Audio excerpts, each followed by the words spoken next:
to the U.S. Institute of Peace virtual event on the impact of COVID-19 on North Korea. This is USIP's first webcast event during this shelter at home period. So if we run into any hiccups or difficulties during this webcast, I ask for your patience and understanding. This being said, we have an excellent audiovisual team, and I think we're in pretty good hands. For those of you who aren't familiar with USIP, we're a national, independent, and nonpartisan institute that's fully funded by Congress and dedicated to the goal of mitigating, preventing, and resolving violent conflict. Today's event will examine the impact of the novel coronavirus on North Korea and what this means for security in the region. So much of crisis response depends on having timely and accurate information, but that's precisely the problem with North Korea. Due to the North Korean government's lack of transparency and accurate reporting, our information is oftentimes limited to organizations on the ground, particularly South Korean organizations that have sources in North Korea, as well as what we can piece together from those who have experience with epidemics, experience with North Korea's healthcare system, and North Korea's responses to past crises like Ebola and SARS. We do know that North Korea has responded quickly to COVID-19, including a ban on all foreign tourists starting on January 21st of this year, which is around the same time that the United States and South Korea have announced their first infections. In addition, North Korea has been implementing very robust quarantines, social distancing, and public education efforts, but still, given North Korea's proximity to virus hotspots like China and the under-resourced state of its healthcare infrastructure, the potential for a significant crisis remains. So to gain further insight into this topic, we have assembled a fantastic group of 5 speakers who will address a range of issues related to COVID-19 in North Korea. And let me introduce each of them very briefly and what they'll be covering. So first we have Keith Luce, who's the Executive Director of the National Committee on North Korea. NCNK has done an excellent job in tracking the COVID situation in North Korea, and Keith will provide a broad overview of the situation. Next, we have Dr. Ki Park, who's a lecturer on global health and social medicine at Harvard Medical School. He's also the director of the North Korea program for the Korean American Medical Association. He's been to North Korea numerous times on medical and humanitarian visits, and he'll provide greater insights into North Korea's healthcare system and its ability to address the coronavirus. Then we have Scott Snyder, who's Senior Fellow for Korea Studies at the Council on Foreign Relations. He'll provide his thoughts on how COVID has reinforced North Korea's isolation and what this might mean in relation to the broader pressure campaign against North Korea. Next is Dave Maxwell, who's Senior Fellow at the Foundation for the Defense of Democracies, as well as a 30-year veteran of the US Army. He'll share his thinking on the potential for COVID-related instability in North Korea and the need to maintain vigilance regarding the instability indicators. And then last, we have Jessica Lee, who is a Senior Research Fellow at the Quincy Institute for Responsible Statecraft. She'll address the potential for providing sanctions relief to North Korea to aid in the COVID response efforts and perhaps even to spur diplomacy. Each panelist will have about 5 minutes to speak, and then we'll shift to a Q&A session. For those of you who are watching online, I want to note that we'll be taking questions throughout the webcast.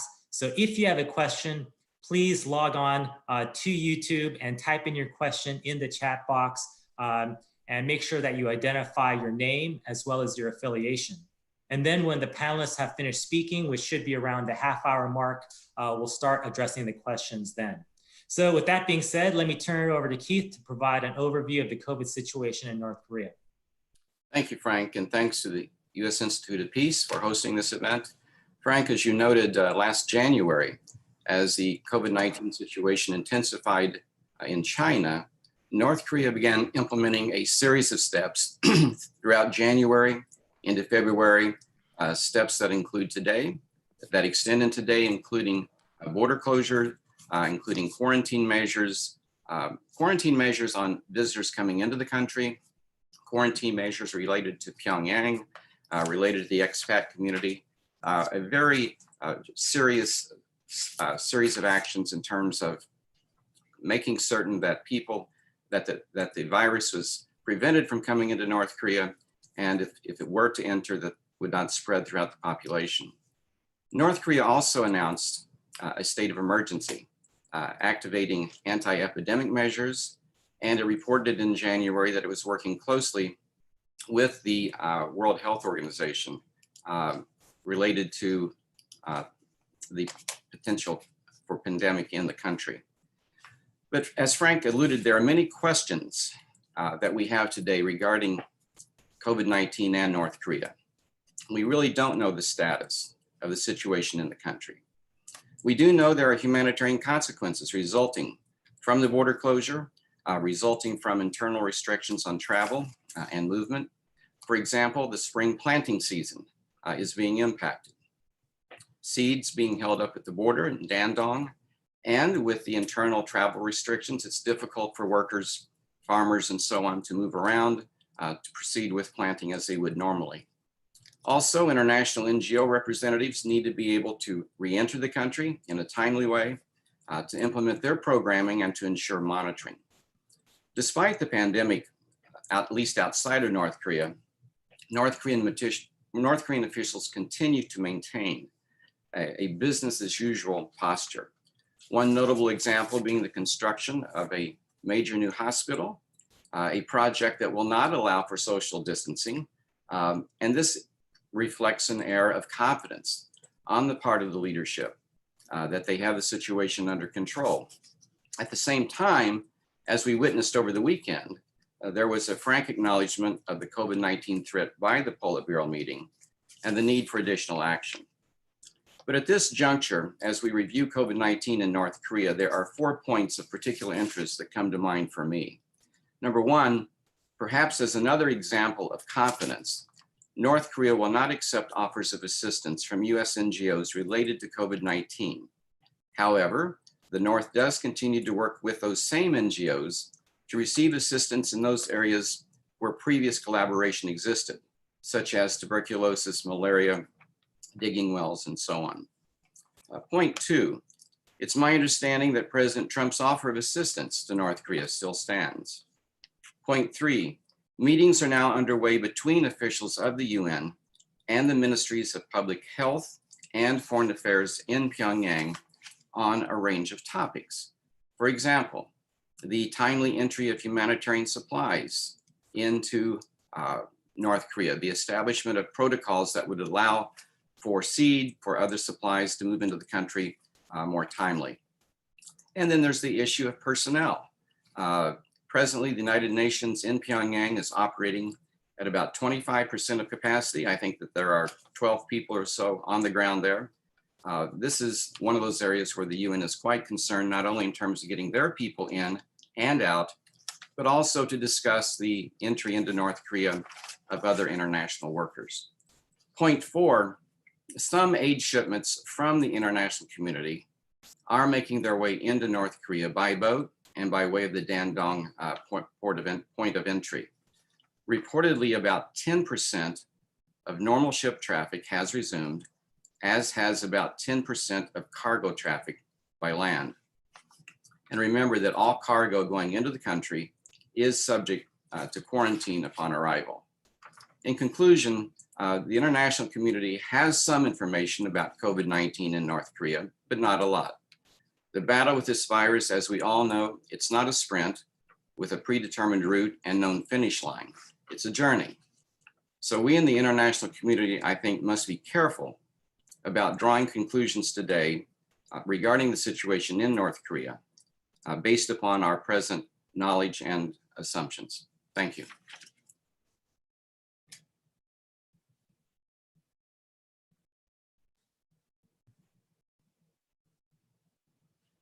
Thank you very much, Keith, for that succinct summary. Now we'll go to Dr. Park to provide some finer details on the health system in North Korea. Thank you, Frank, and USIP for inviting me. So the real question right now is, do they or do they not have COVID-19 in North Korea, right? That's the question. Well, just about every news article on COVID-19 in North Korea, they temper North Korea's claims that there are no COVID-19 cases within their borders with something like, quote, contrary to what experts believe. Or they'll actually include direct quotes. For example, General Robert Abrams, the top US general in South Korea, he's been quoted as saying, quote, "This is an impossible claim based on all of our intel," unquote. Well, my research team, we've been looking at this a little bit more closely. And I can tell you that the naysayers, and that includes me, by the way, should not be so confident. So here's what we know. North Korea canceled all their flights to and from China, closed its borders with China, and quarantined foreigners and also North Korean nationals who are returning from overseas trips.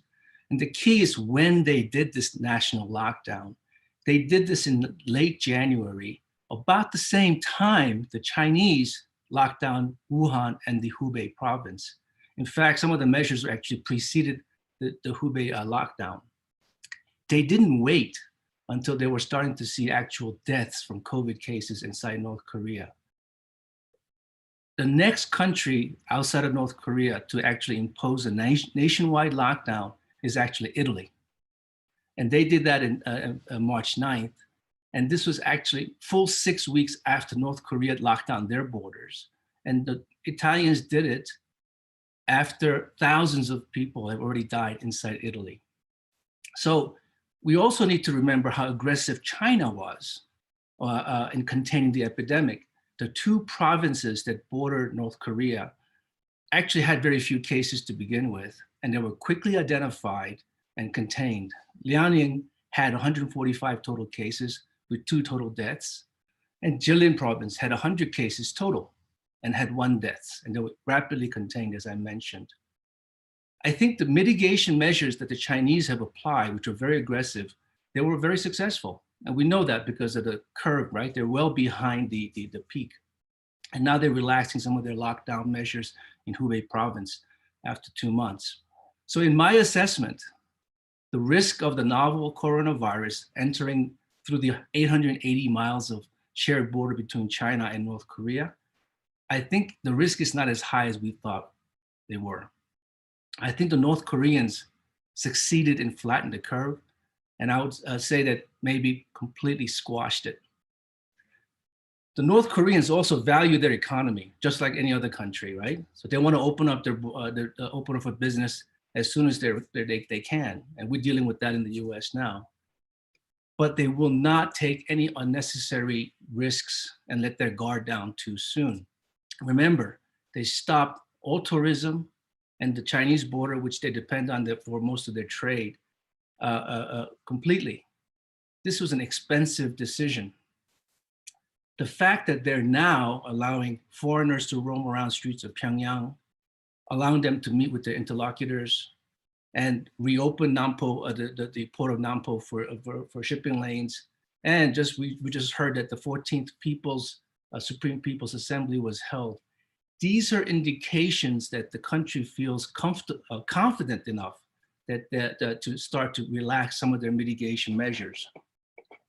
So I believe it's possible and perhaps probable that North Korea was successful in preventing the COVID-19 virus from entering its borders.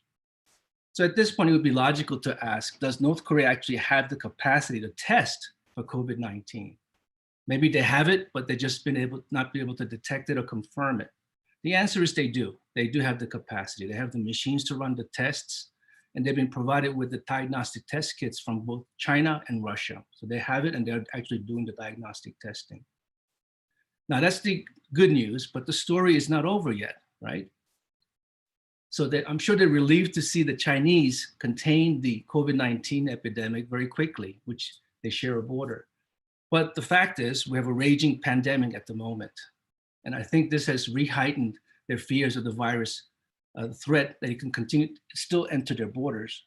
The Politburo, which just met last weekend, like as Keith mentioned, here's what they put out as a statement in the resolution, quote, they're calling for consistently taking strict national countermeasures to thoroughly check the inroads of the virus in the light of the steady spread of the worldwide epidemic disease, unquote. So I think we can expect to see continued vigorous screening and mandatory quarantine for visitors for some time to come. Now, let's talk a little bit about what would happen if an outbreak were actually to occur inside North Korea. The health system, as most of you know, is fragile and weak, and they're only able to treat only a handful of critically ill patients. So according to some of these estimates, we've been collecting these numbers, the total number of hospital beds in North Korea, it's a big range, is between 31,000 and 330,000. In low-income countries, where North Korea is one of them, the proportion of ICU beds, the critical care unit beds, to total number of beds about 1.6%. So this translates to about 500 to 5,000 maximum ICU beds in North Korea. And I can tell you, having worked in some of these top hospitals over the last 13 years in North Korea, my guess is towards the smaller estimate. And I would be very surprised if the total number of ventilators in the country exceeds 50. This is just my personal guess. So in a worst case scenario, there was a modeling study done by the Imperial College people. They do all the pandemic modeling, and they actually included North Korea in their analysis. So assuming each infected person with COVID-19 infects 3 more people, and if there was no mitigation measures applied, which is not realistic, but if the worst case scenario, the total number of deaths in North Korea could exceed 150,000 people. And they would need at somewhere between 800,000 hospital beds and 200,000 ICU beds. It would totally exceed their capacity, right? However, more realistically is that they will apply aggressive mitigation measures, and assuming their mitigation measures are able to reduce transmission by 75%, and they apply these measures aggressively early on when there's less than 50 total deaths from COVID-19, the number of deaths as a result of an outbreak inside North Korea could be reduced to about 7,000 deaths. And then as for the demands for beds, about 13,000 hospital beds and about 2,500 ICU beds, which is within the capacity of North Korean health system. So based on these predictions, I think it'll still be worthwhile for North Korea to increase their treatment capacity by building out more ICU beds and procuring crucial pieces of equipment like oxygen concentrators and ventilators, etc. But more critical and effective is for North Korea to continue to apply the comprehensive preventive measures until treatment and vaccine becomes available. Thank you. Dr. Park, thank you so much for your perspective. I think that was very insightful on your estimation of what is actually happening on the ground. Let's turn to Scott Snyder now. Thanks to USIP for putting this on and inviting me. And the question I really want to dig into is, what is the impact of quarantine on North Korea as opposed to sanctions? Because North Korea's typical response to public health pandemic crises in the past has been to pursue a quarantine, to shut down borders to prevent the infiltration of negative global influences. And yet we also have the sanctions regime in place. And I think that there is one critical difference between sanctions and quarantine, and that is sanctions is externally imposed, while the quarantine by North Korea, its initial response to the COVID-19 crisis was self-imposed. And in many respects, this decision highlights, I think, the fundamental political challenge that North Korea has been dealing with now for some years.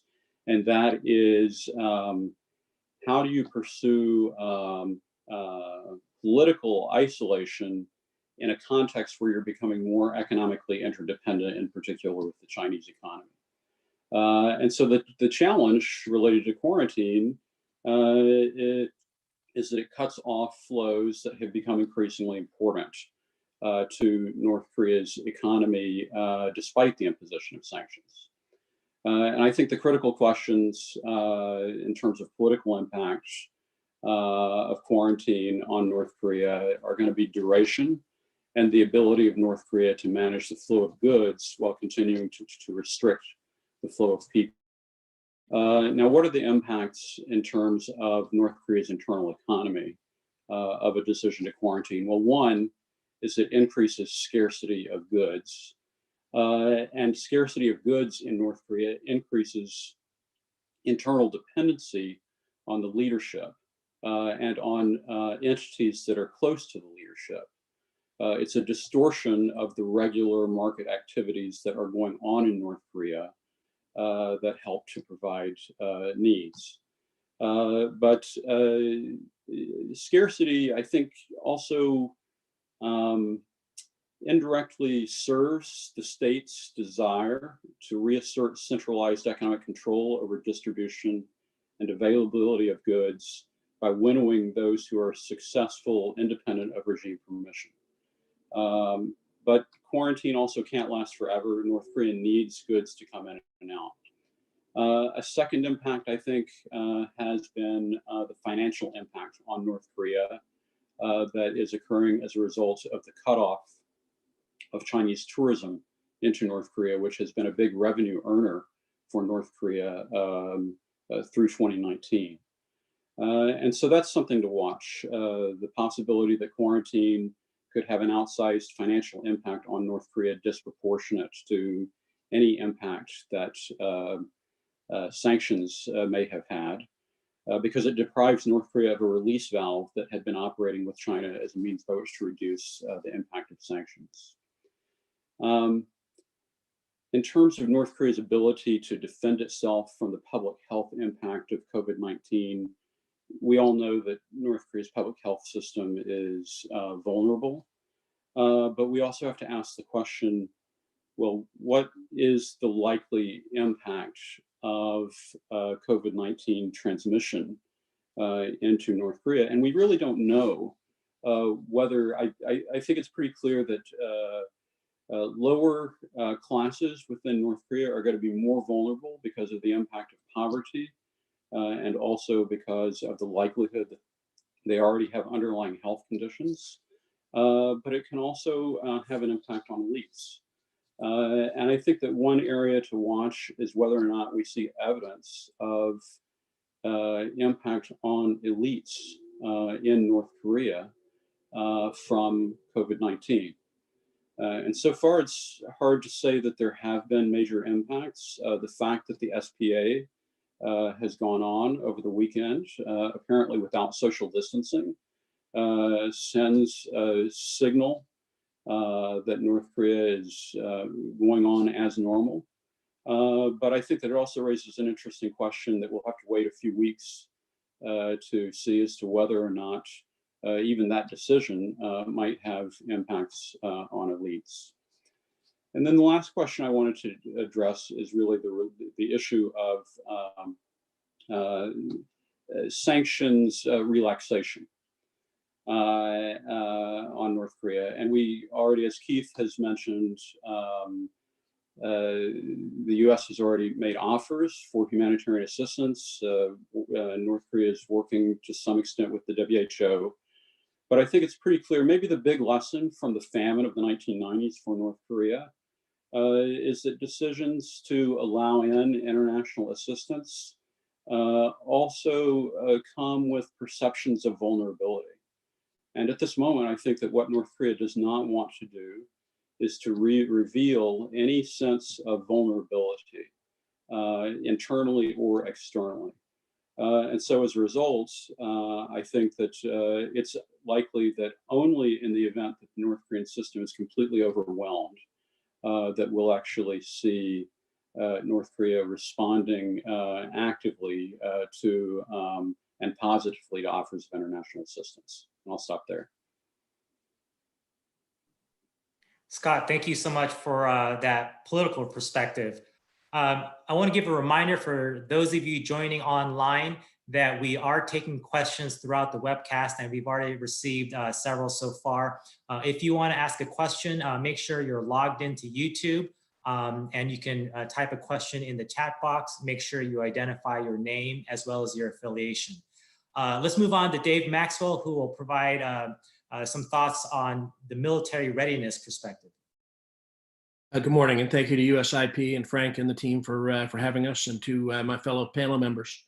Dr. Park painted a very optimistic view, which I hope is what comes true. But I think it illustrates, the paradox of North Korea, and it will, if his view comes true, it's likely the draconian population and resources control measures and the inhumane security system that exists in North Korea will probably have made the biggest contribution to preventing and mitigating an outbreak. But as a military planner, I'm a worst case kind of guy. And so my fear is that a coronavirus outbreak in North Korea could have devastating effects on the Korean people, on the military, and on the regime elite, which can lead to internal instability for the regime, which of course will have dangerous consequences for the ROK-US alliance. I'm just going to touch on 3 points: conditions in the North, the impact on regime decision-making, and why we need to prepare for contingencies, and of course hope they don't happen. I think that the conditions could surpass the arduous march in the Great Famine of 94 to 96. Again, worst case, that we've got to consider that. And of course, the North was saved 97 to 2007 with the Sunshine Policy, the transfer of billions of dollars into North Korea, and of course the growth of the markets. And I think that there's a lot of stifling of market activity now, which has been one of the safety valves. So I think it could be worse.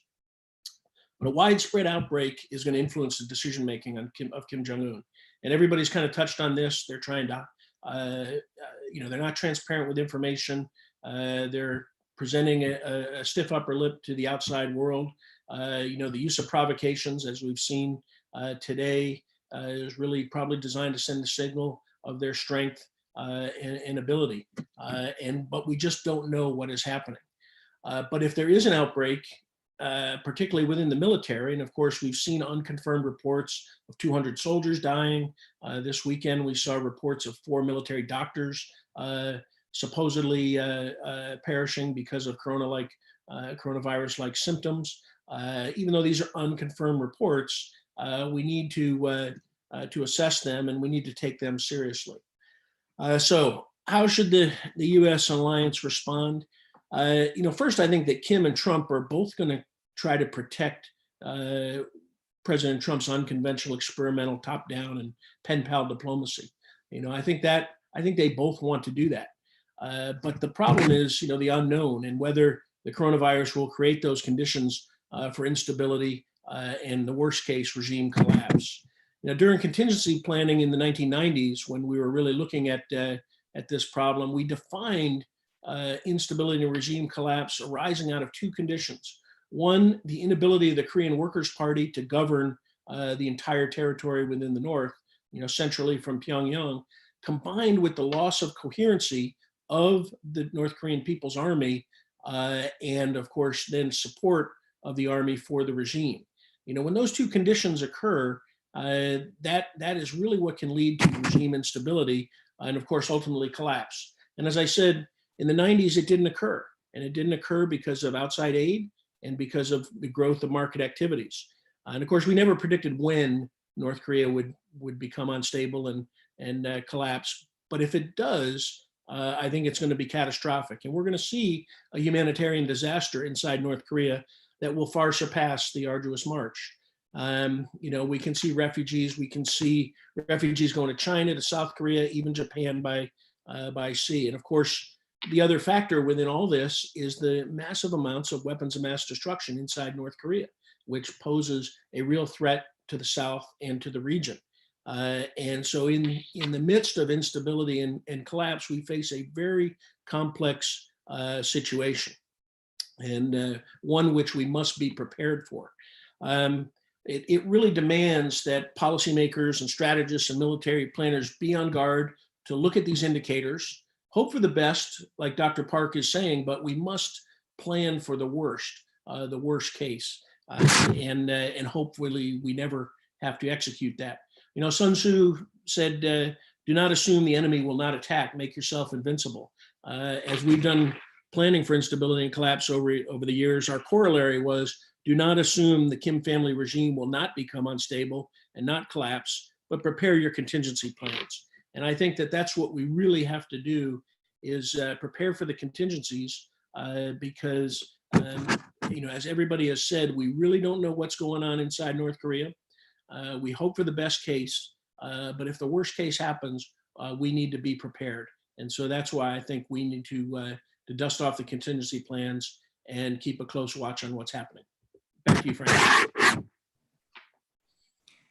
David, thank you so much. It was very helpful to take a look at what could be a worst case scenario. And let's wrap it up now, turning to Jessica to focus on how we can cooperate on anti-COVID efforts. Great. Thank you, Frank, for organizing this and for having me on.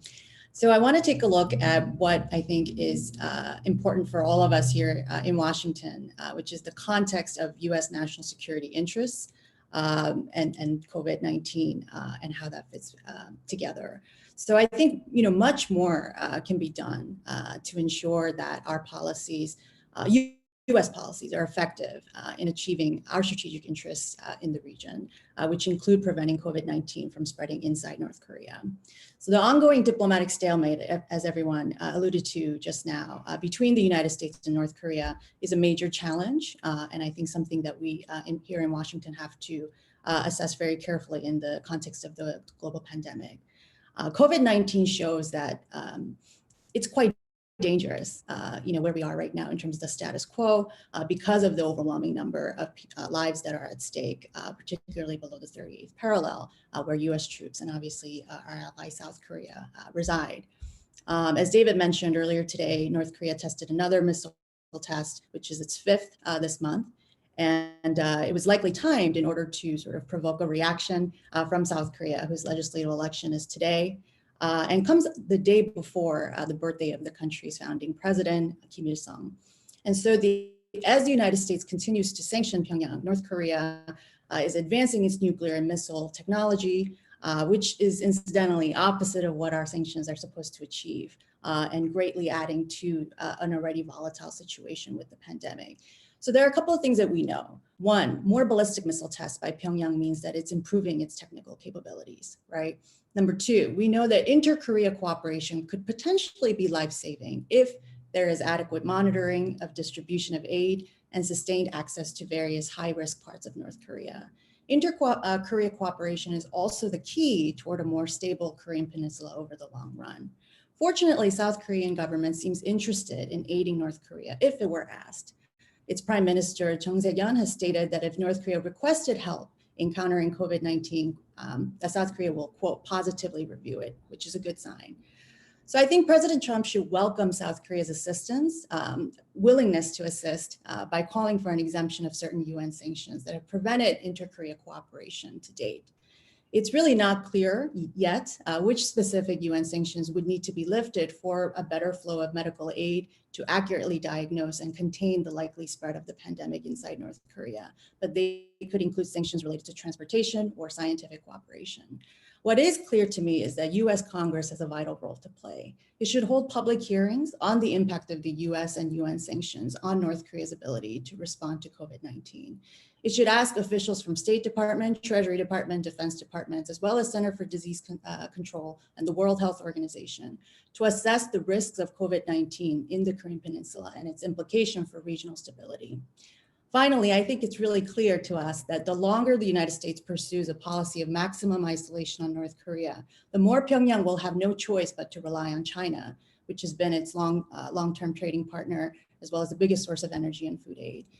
And a more security-independent North Korea would likely be less hostile to the United States, seeking to contribute to greater balance and stability in the region. So I think the global pandemic is showing that the world is becoming smaller and more interconnected, and it's forcing countries to coordinate and share data in real time, whether it is among allies, competitors, or adversaries.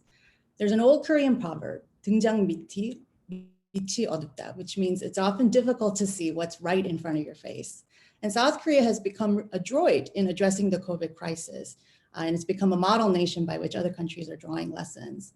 North Korea should let South Korea and the international community in order to assess its public health And the US should take this opportunity to pursue more aggressive diplomacy with North Korea in partnership with South Korea, which ultimately serves the United States' interests.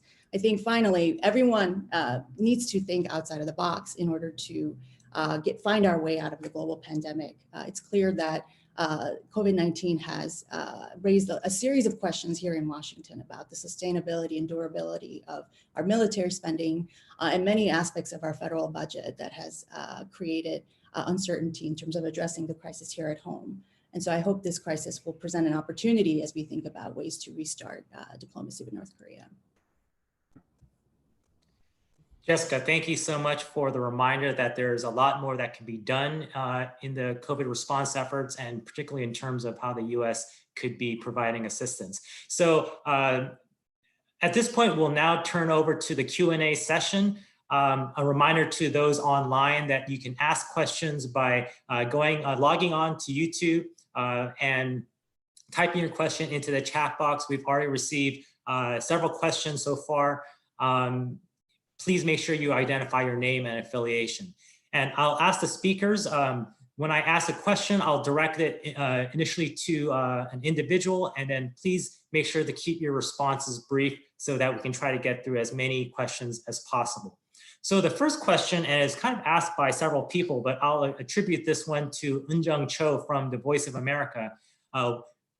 Different speakers, Dr. Park, you talked about how effective North Korea has been in terms of its quarantine and social distancing measures and the travel bans.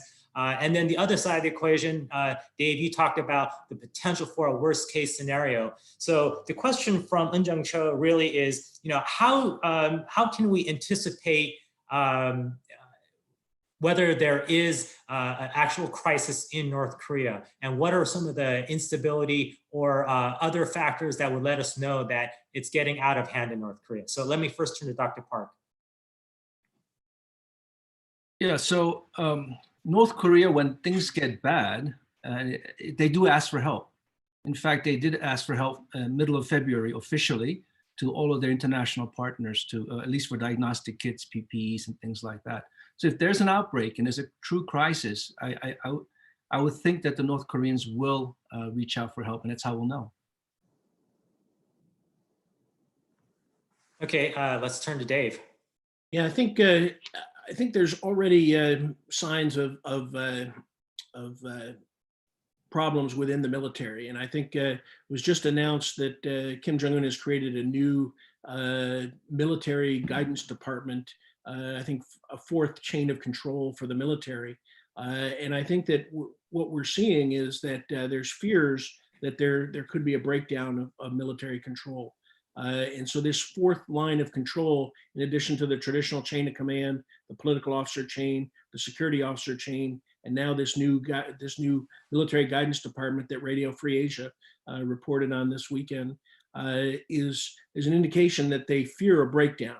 So we want to be alert to unusual military movements. We want to be alert to deprioritizing of military units. If there's an outbreak within a specific corps, they might be isolated, and of course that could lead to activity by those military personnel that could be destabilizing. And we need to, of course, be alert towards military defections, and which will be a strong indicator of a breakdown of these chains of control. So those are the kind of things I'll be looking for within the military to indicate that there is growing instability. But I think the key is, I think Kim fears that, and he's taken aggressive action to try to prevent it. Over to you, Frank. Thank you. So this next question, I will turn to both Keith and Scott, and it has to do with the impact of the quarantine and social distancing measures on different aspects of North Korean society, but particularly the Black markets and the Changmadangs. And this question is both from, again, from Eun-Jung Cho and Voice of America, but also Kyung-Nam Ko from the Ministry of Foreign Affairs of South Korea. So again, what would be the impact of social distancing, especially if it's prolonged over many months, on different aspects of North Korean life, but particularly the Changmadangs, the markets, and also, since Scott, you mentioned that the COVID has increased the scarcity of goods. How do we know that this is true, especially since it looks like the commodity prices have stayed the same, although there was an increase in February in the prices, but it looks like it's kind of gotten back to normal. So let me first turn to Keith to address this question. Well, depending upon how long the COVID-19 situation continues inside North Korea, obviously there would be an impact on life as a whole. Look at the United States. It's impossible, though, to predict what might or might not become the reality. I imagine that those involved in trading in North Korea would find themselves very creative and continue trading, albeit in a different form. And Scott. To Changmadang, we really don't know exactly what the impact is. It's highly unlikely that there's been an ordered stay-at-home shutdown that has had an impact on those markets. But instead, you can imagine that the effect of the quarantine would be to essentially shut down availability of goods in those markets. And that is going to decrease the likelihood of transmission. And then I think the other aspect is that, the two characteristics of North Korean leadership that are most valuable in this context of dealing with COVID-19. One is the ability to quarantine, and the other is the ability to evade sanctions. And so, my guess is that where there is scarcity, there will also be, for a price, an ability to find ways to open up avenues to get the goods that are most necessary from China, despite the reports of quarantine.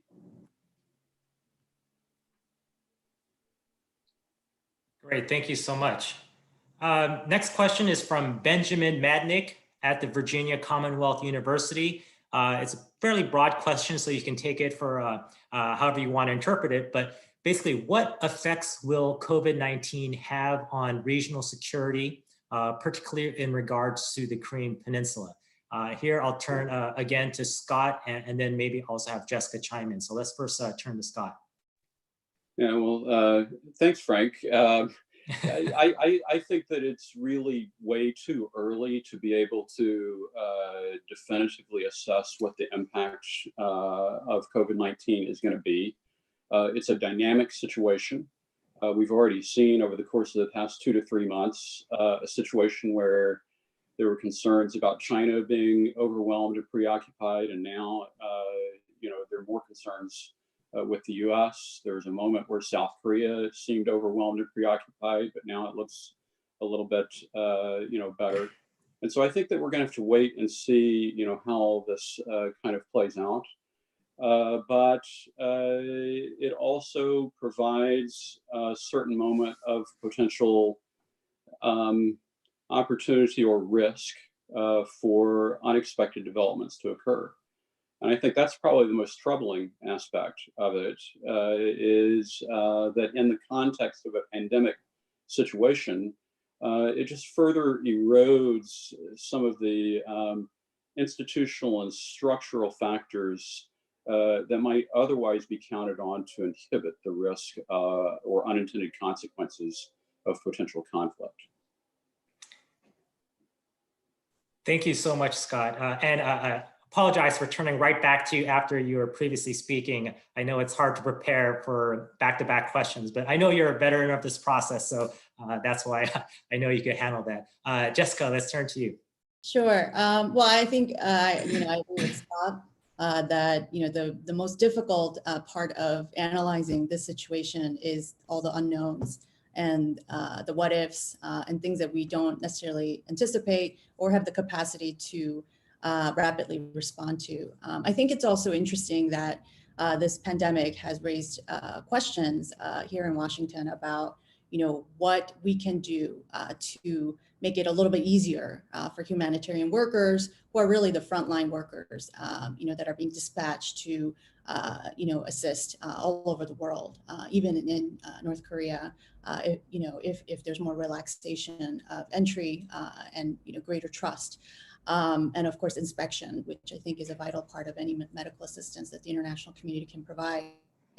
But I just want to point out that I was heartened to see that Senator Markey and Congressman Levin introduced plans to introduce a bill, as they announced yesterday, called Enhancing North Korea Humanitarian Assistance Act, that would help the delivery of life-saving aid by NGOs to the people of North Korea. And this is, in direct response to COVID-19, as well as other, challenges that I think NGO community has faced, in the context of the sanctions regime. So, I hope that the COVID-19, crisis is an opportunity for all of us to reflect on the state of U.S.-North Korea relations that, frankly, is very volatile. And, as David mentioned, there's been high-level diplomacy between the President Trump and Kim Jong-un, but not a lot else going on in the meantime. So there's a lot of uncertainty in the process right now. And this could be a moment in which there are some more direct communications and less of sort of the hardwired animosity and hostility that is ingrained in the relationship, to make room for some practical steps. Thank you, Jessica. Dave, you wanted to chime in on the security impacts question. Yes, I think this is very, very important. I think COVID-19 the coronavirus is having an impact on readiness of military units. And I think it's important to look at the different ways that the regional actors have reacted to this.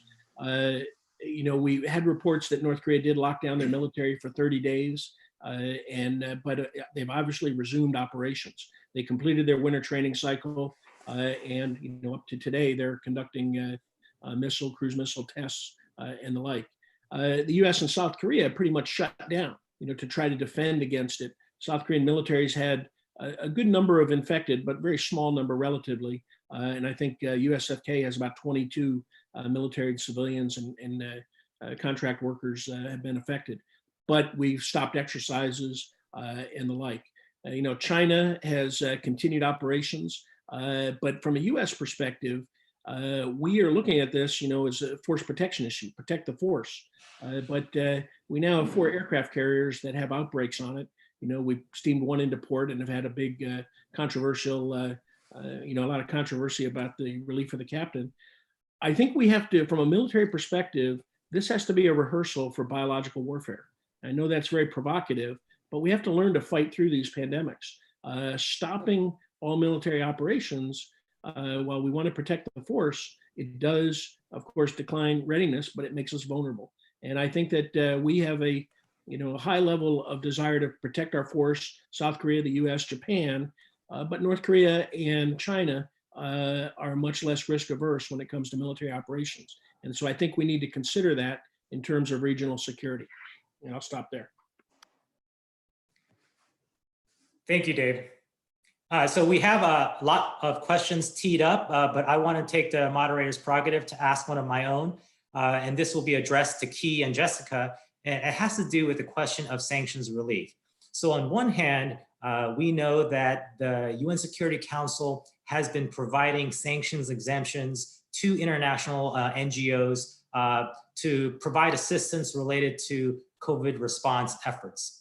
On the other hand, there have also been calls, most prominently from Michelle Bachelet, the UN High Commissioner for Human Rights, on the need for providing sanctions relief to North Korea, particularly in this pandemic period.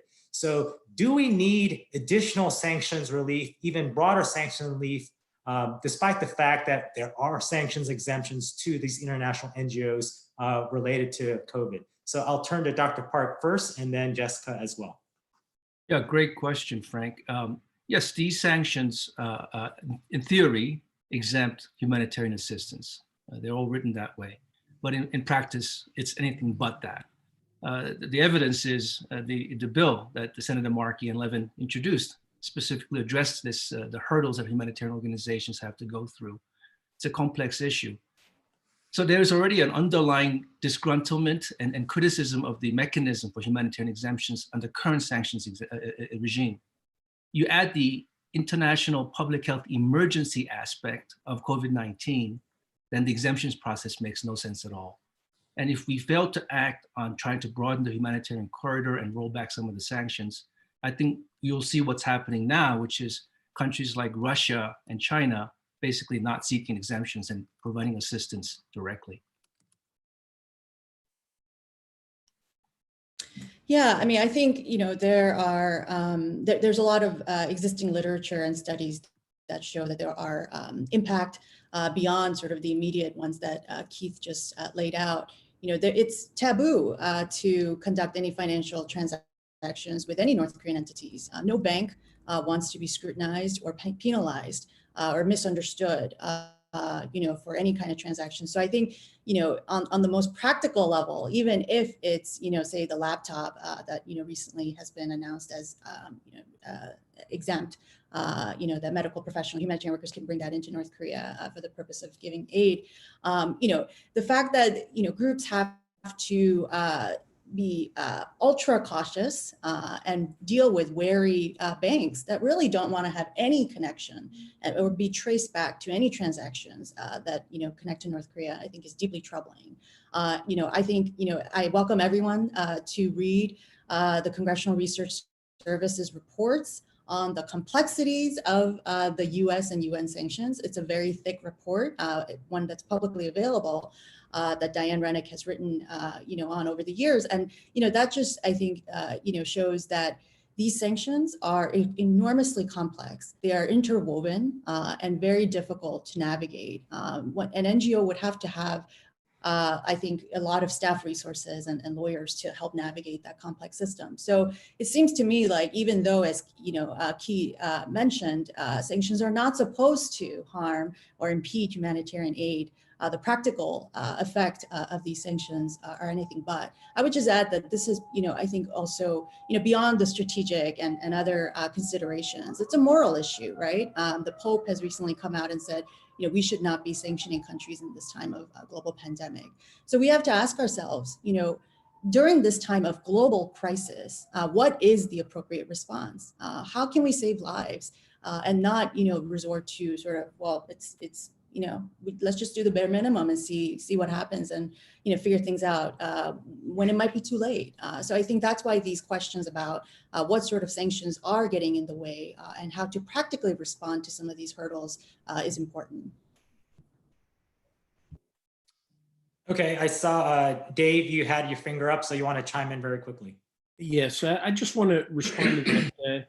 And I agree, saving lives is important. And, but we put a lot of blame on ourselves for the sanctions, the UN and US sanctions.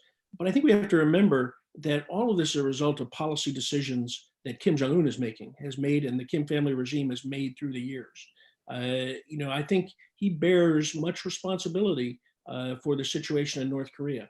He could change his behavior. He could accept humanitarian assistance. He could stop his nuclear program, his missile program, his illicit activities around the world, the cyber attacks, and of course the human rights violations, outlined in the 2014 UN Commission of Inquiry that are really crimes against humanity, as they call them. So I think, I agree that I certainly want to save lives, but Kim Jong-un, we shouldn't forget how much responsibility Kim Jong-un bears for this problem.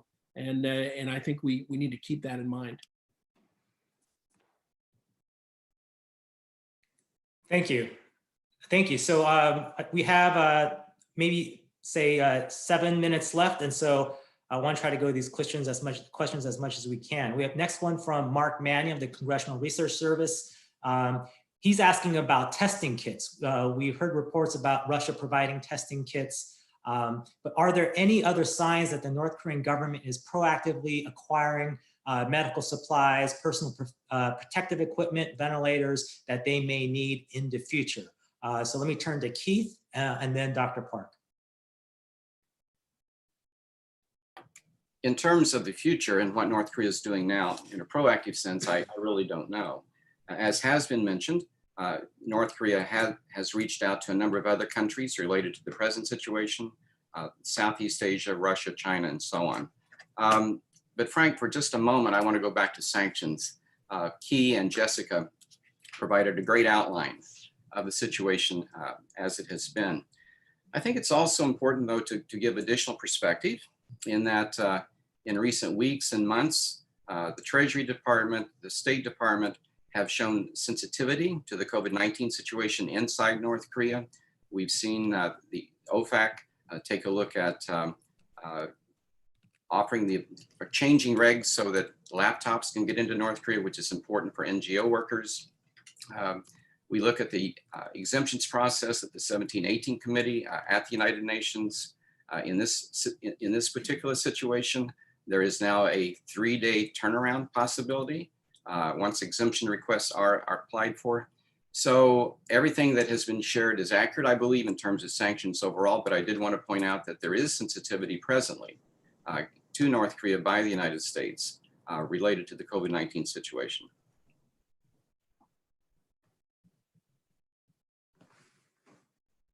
Thank you. Let's turn to Dr. Park. So yeah, I want to echo what Keith said. The U.S. government, the COVID-19 situation, their position is one of cooperation, international cooperation in the global health security.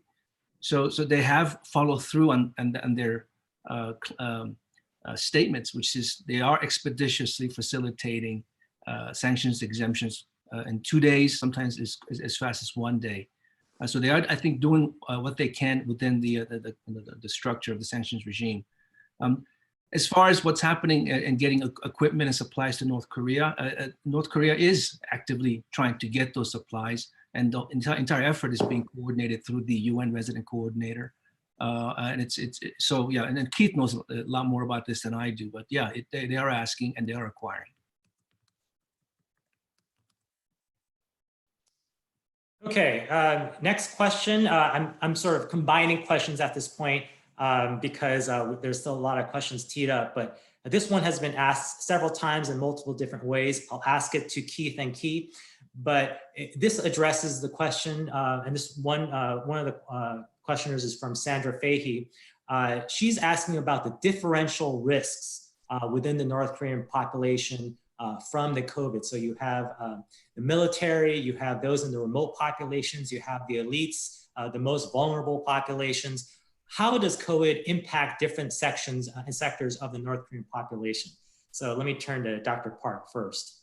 Yeah, so we saw in the US, the COVID-19 disproportionately affects the minorities, the African Americans, right? And I would expect the same thing to happen in other countries, including North Korea, which is the marginalized and the most vulnerable population will bear the brunt of it, not just because of the medical aspects, the public health aspects, but the treatment or the cure is worse than the disease. Because remember, they're shutting down the border for these trade with China, smuggling operations and things like that. These things have a way of directly impacting the livelihood of the lower part of the socioeconomic class in North Korea. So we have to be mindful the vulnerable population are going to bear the brunt of this. Yes, I agree with what Keith just said. Sandra, this is an important question, obviously, when you consider North Korea. So much of the news coverage, so much of what has been said about COVID-19 probably relates to Pyongyang, probably relates to the elites, the immediate situation around the capital. What about the countryside? What about the people in the rural areas? What about those who are in the prisons? How will they be impacted by this disease? So your question is important, but it raises many more questions and the reality that this disease does not discriminate.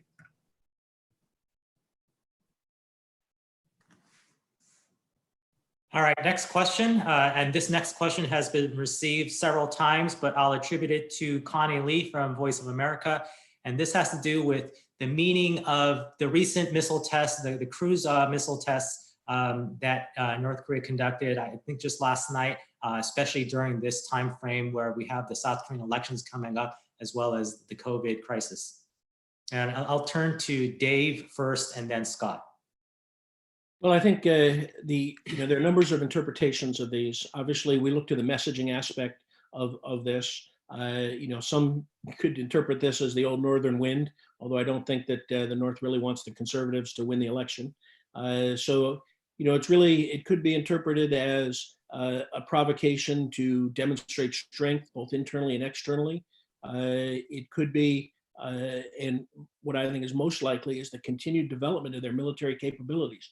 Their priority remains on building their military capabilities. And these are enhanced warfighting capabilities that will both support warfighting, but also support blackmail diplomacy, the use of provocations and increased tensions to gain political and economic concessions. And then, of course, lastly, they're probably not going to have a big military celebration for Kim Il-sung's birthday. So this also could be an attempt to show off its military, again, internally and externally, in support of any celebration for Kim Il-sung's birthday. Thank you. Let's turn to Scott. Let's turn to Scott. My own view is that the template was set by the December party plenum, and that the focus is on securing the capacity to focus on security first, show that North Korea is a strong state, resist any perceptions of vulnerability, and suggest that it's business as usual in North Korea. And if I could just go back on the issue of differential impact of the health situation in North Korea, I think that we know that outside of Pyongyang, there simply will not be equipment available to any individual who potentially has this virus. And so I just want to emphasize, that is a situation of extreme risk, especially for people outside of Pyongyang. Thank you very much, Scott. So unfortunately, we are running out of time, so I will ask one more question. There are many more questions that were asked. We just don't have time to get to them, so my apologies. But the last question will go to Scott and Jessica, and just a broad question about diplomacy. This comes from Annika Betancourt at Brookings. Are US DPRK talks dead? And does the COVID situation have any potential for spurring diplomacy again? So let me first turn to Scott on this question. Well, I believe that the North Korean default position from the beginning of the year is that they're not really looking to engage in negotiations unless the US makes a major concession. And I think that what we are looking to see is whether or not the situation inside North Korea, the impact of COVID-19, might actually lead the leadership to change its own calculation under those circumstances, and possibly use the humanitarian situation as a pretext or as a way of reaching out to negotiate with the US while hiding its own vulnerability. Great. Let's turn to Jessica. Well, I think there are some critical factors that could impede progress in talks at this point, including the upcoming presidential election here in the United States, as well as just the amount of energy that it is taking to address COVID-19 throughout the world. And so there are reasons to be pessimistic in direct bilateral talks resuming between Washington and Pyongyang. But as I alluded to in a piece that I wrote for the Quincy Institute, I do see this as an opportunity as well. And I think we need to always be, measured and cautious, but also, show policymakers a realm of possibility of steps that they can take to really break the stalemate and this deadlock that has persisted for months. And so I hope that this pandemic, will create some sense of urgency that the status quo isn't working, and that we need to try something new. Jessica, thank you so much. Unfortunately, that's all the time that we have. I want to thank all the speakers for sharing their time and their insights. I also want to thank my colleagues, Paul Lee, Matt Lulich from the AV team, and Blaine Theodoros from the events team for helping put this webcast together. And thank you to all for joining us for this webcast. I hope we will address most of your questions, and stay tuned for additional events from USIP. Thank you for joining us.